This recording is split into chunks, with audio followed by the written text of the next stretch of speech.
अस्सलामुअलैकुम दोस्तों, Oman news agency ने ऐलान किया है कि दुक्कम पोर्ट को दुनिया की सबसे बड़ी शिपिंग कंपनी में से एक खेप मौसूल हुई है। इस हफ्ते दुक्कम पोर्ट ने डिस्क रिफाइनरी मंसूबे के लिए कोस्को शिपिंग कंपनी से खेप वसूल की है। कोस्को शिपिंग कंपनी दुनिया की समुद्री ट्रांसपोर्ट की सबसे बड़ी कंपनियों में से एक है। गुज़श्ता साल से दुक्कम पोर्ट को मुतअद्दिद तरसील मौसूल हुई हैं। इस तरह दुक्कम पोर्ट खसूसी मुआशी जोन में मुतअद्दिद मनसूबों का एक मिसाली गेटवे बन जाएगा, जबकि इस तरक्की के साथ दुक्कम पोर्ट दुनिया की तमाम बंदरगाहों से मुंसलिक है।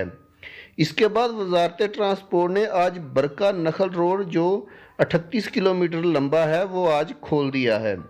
वजारत ट्रांसपोर्ट ने आज सुबह इस रोड का इफ्तिताह किया है, जो कि बरका सनाइया के राउंड अबाउट से शुरू होकर वादी मास्तल के राउंड अबाउट पे ख़त्म होता है।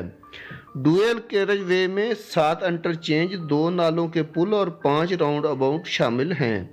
इसमें गाड़ियों के लिए अंडरपास, पैदल चलने वालों के लिए रोड के नीचे सुरंगें, एक पैदल चलने वालों के लिए ओवरपास ब्रिज भी शामिल है। दोस्तों, वीडियो बनाने का मकसद आप लोगों की रहनुमाई करना है। वीडियो अच्छी लगी तो लाइक करके चैनल को सब्सक्राइब ज़रूर कर दीजिएगा, ताकि आने वाली इन्फॉर्मेटिव वीडियोज़ बर वक्त आपको मिल सकें। अल्लाह हाफिज़।